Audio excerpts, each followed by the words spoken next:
बाल महाभारत कथा कक्षा 7 पाठ 34 अभिमन्यु। हेलो स्टूडेंट्स, इस वीडियो में हम पाठ 34 के कुछ प्रश्न उत्तर देखेंगे। अगर वीडियो पसंद आए तो इसे लाइक एंड सब्सक्राइब करें।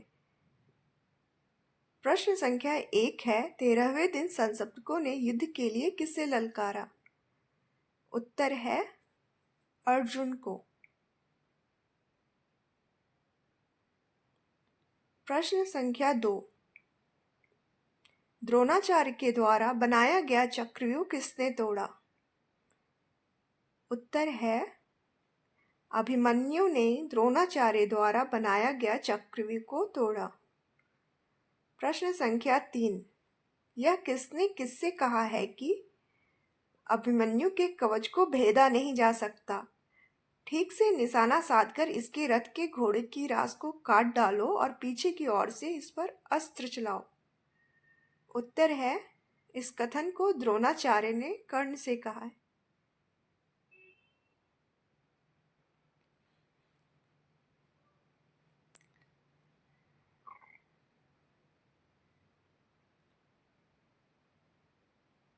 प्रश्न संख्या 4, अभिमन्यु ने युधिष्ठिर से चक्रव्यूह भेदने के विषय में क्या कहा?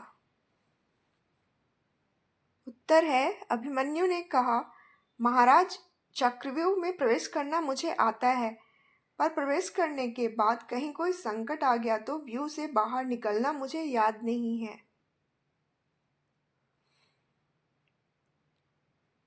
प्रश्न संख्या 5, पांडव सेना जो अभिमन्यु के पीछे पीछे चली जा रही थी, उन्हें अभिमन्यु द्वारा तोड़े व्यूह के अंदर प्रवेश करने से कौन रोक देता है? उत्तर है सिंधु देश का पराक्रमी राजा जयद्रथ, जो धृतराष्ट्र के दामाद थे और अपनी सेना को लेकर पांडव सेना पर टूट पड़ते हैं और उन्हें व्यूह के अंदर प्रवेश करने से रोक देते हैं।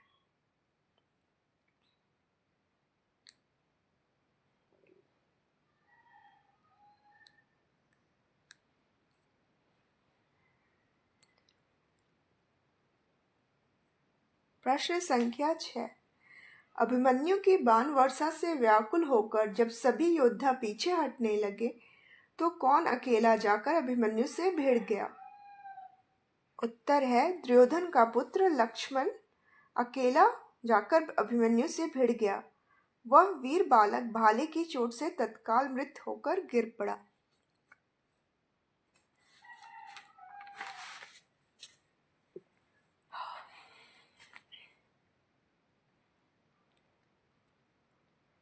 प्रश्न संख्या 7, अभिमन्यु जब रथविहीन हो गए तो किसने उन पर गदा से प्रहार किया जिससे उनकी मृत्यु हो गई? द्रोण के कहने पर कि अभिमन्यु का कवच भेदा नहीं जा सकता, इसलिए पीछे की ओर से अभिमन्यु पर अस्त्र चलाओ। कर्ण ने यही किया। पीछे की ओर से बाण चलाए गए, अभिमन्यु का धनुष कट गया, घोड़े और सारथी मारे गए, वह रथ विहीन हो गया। तुरंत ही अभिमन्यु ने टूटे हुए रथ का पहिया हाथ में उठा लिया और उसे घुमाने लगा। इस समय अभिमन्यु भयानक युद्ध कर रहा था। यह देखकर सारी सेना एक साथ उस पर टूट पड़ी। उसके हाथ का पहिया चूर चूर हो गया। इसी बीच दुशासन का पुत्र गदा लेकर अभिमन्यु पर झपटा। दोनों में घोर युद्ध हुआ। अंत में अभिमन्यु कईयों से अकेला लड़ते हुए घायल हो चुका था, इसलिए दुशासन के पुत्र के द्वारा सिर पर गदा के प्रहार से उसके प्राण पखेरु उड़ गए।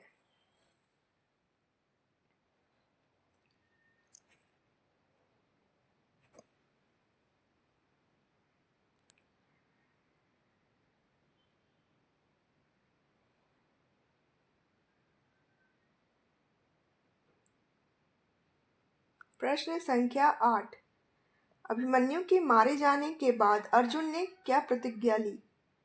उत्तर है अभिमन्यु के मृत्यु के बाद अर्जुन ने प्रतिज्ञा ली कि जिसके कारण मेरे प्रिय पुत्र की मृत्यु हुई है, उस जयद्रथ का मैं कल सूर्यास्त होने से पहले वध करके रहूंगा।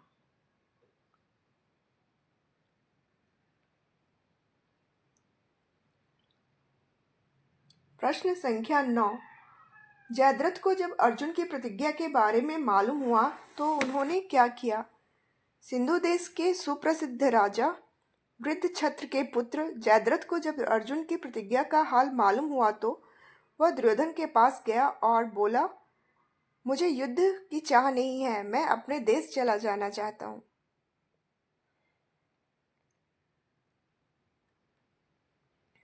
प्रश्न संख्या 10। जयद्रथ की रक्षा के लिए दुर्योधन ने किन्हें नियुक्त किया? उत्तर है जयद्रथ की रक्षा के लिए भूरिश्रवा, कर्ण, अश्वत्थामा, शल्य, वृषसेन आदि महारथी अपनी सेनाओं के साथ सुसज्जित होकर तैयार खड़े थे।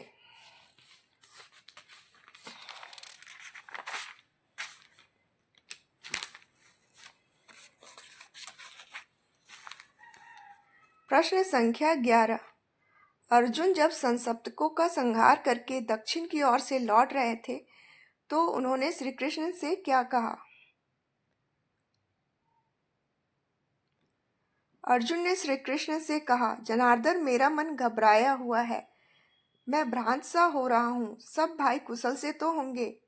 आज अभिमन्यु अपने भाइयों के साथ हंसता हुआ मेरे स्वागत करने क्यों नहीं दौड़ा आ रहा है?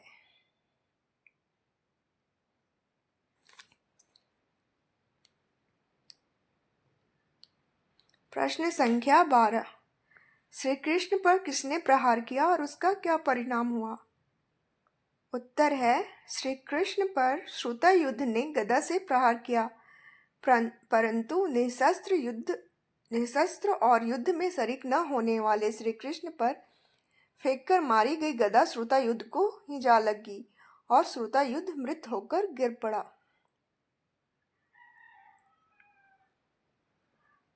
प्रश्न संख्या 13। अभिमन्यु के माता का क्या नाम था? उत्तर है सुभद्रा।